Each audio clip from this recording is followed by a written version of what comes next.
Hey everybody, welcome to my video on money markets. In this video, I'm going to talk about a market for money, specifically the M1 money, currency and checking deposits, and traveler's checks if your book mentions them. And I'm going to start with two questions, which are going to help us to motivate the demand side of this market. One, why do you want to hold money? Well, we like money, and the reasons are kind of obvious. The main one is it can buy stuff. All kinds of stuff. Goods, services, other financial assets. Money is a great medium of exchange, and we like it. Now, a second question to follow up with that, though, is why do we hold other assets in place of money? Why would you keep some money in a savings account? Or why would you buy a bond or a stock or something like that? Well, because money earns little or no interest.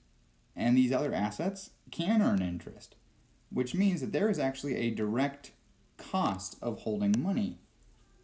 Whatever interest rate you can get on your other assets is an opportunity cost of holding money. It is costly to hold it.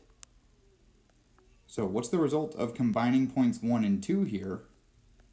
Well, the result is a downward sloping demand curve where the price of money is your interest rate I. Now, I do want to make a note when I say interest rate, I'm talking about short-term nominal interest rates. So this is different from the loanable funds market, where the interest rate was long-term real interest rates. And then on the x-axis is just the quantity of money. Downward sloping demand curve. Mostly downward sloping because interest is the cost of holding money. And so if you were to look at 2 points, like this point, 4% interest rate, people want to have $3.5 trillion. Versus 3% interest rate, people want to hold $3.7 trillion. If the interest rate goes down, the quantity demanded goes up. Lower opportunity cost, higher quantity demanded. You've got your demand curve.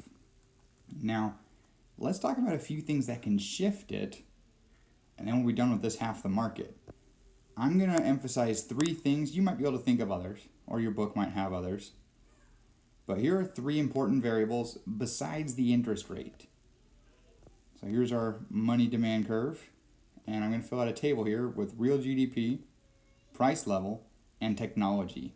These are our 3 variables, and I want to talk about things that increase the demand curve or decrease the demand curve.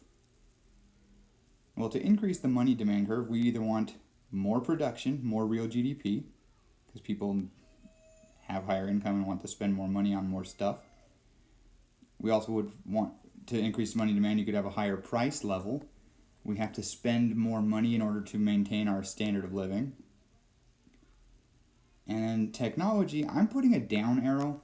You don't have to put a down arrow here. It depends on the technology. Technology often means we don't have to carry as much money in our checking account. Whether it be online banking, makes it easier to get things from savings to checking, or whether it be e-wallets for your e-commerce or whatever, technology often means we can keep our money in more interest-earning places until we need it. And so our demand for money goes down. So that's why I put a down arrow. Doesn't have to be that way. Depends on the technology, but I put it down. Now, the reverse of all these can decrease the money demand.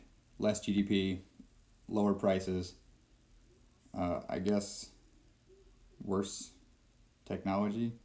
Whatever, that we don't usually have to worry about that. And so what do these increases and decreases look like? An increase in demand is a shift to the right. There's a new money demand curve. Any of those green arrows makes this happen. Likewise, a decrease in demand, shift to the left, looks like that. Any of those purple arrows make that happen. It's a regular demand curve. It's just tailored to a very specific and kind of different market than we normally think about. So let's shift gears now and let's remember a couple things about supply. We already know a lot about it. The Fed controls the money supply. Interest, quantity of money, there's the money supply. I'm drawing it as a vertical line. Why? Because at any given point in time, there's a fixed amount of money, no matter what the interest rate is. At least that's our simplifying assumption. So let me put another table on here where we will talk about our money supply and ways that the Federal Reserve can change it. Open market operations, changing the discount rate, the reserve rate, or interest on reserves. These are the Fed's 4 monetary policy tools. And we can have expansionary policy, which increases the money supply, or contractionary policy, which decreases the money supply. One note, their biggest, most common thing they change is the open market operations. They can change all the others too, but open market operations is usually where the most frequent changes happen. So, how to increase the money supply? We can buy assets. The Federal Reserve can buy government debt or whatever other assets it needs, injecting money into the banks. You can go look at my open market operations video if you're interested for more details. But yeah, that's going to increase the money supply. We could lower the discount rate. Now the discount rate's the rate at which the banks can borrow money from the Fed. And if that interest rate is lower, it makes banks a little bit safer. It makes them more likely to lend money to other people because they can get money to meet their short-term needs at a lower interest rate. We could likewise lower the reserve rate or reserve ratio, meaning that banks don't have to keep as much money in their vaults. They're allowed to lend out more. And also, we can charge a lower interest on reserves because banks can deposit money in the Fed.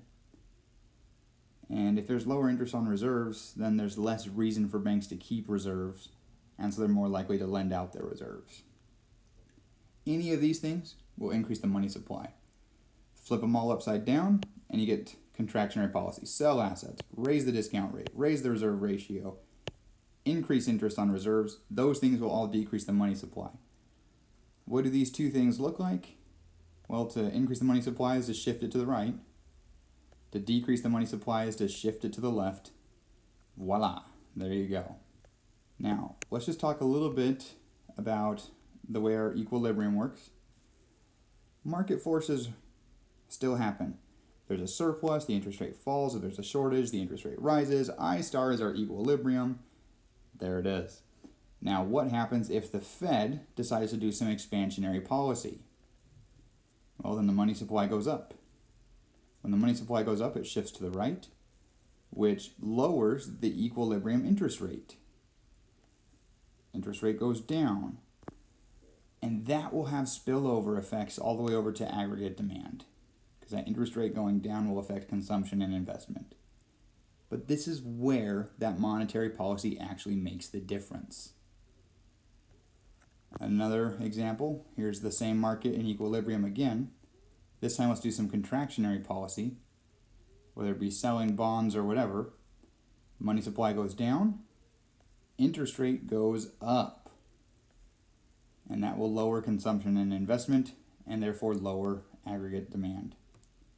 I hope this is a helpful little overview of what's going on. This is just about the money market. I have other videos that are more thorough about the stabilization policies and why the Fed would want to do different things at different times. But I hope that this helps the money market to make more sense and how the Fed is able to manipulate interest rates by moving the money supply. If it's not helpful, too bad. But thanks for watching, guys. Good luck. Happy econing.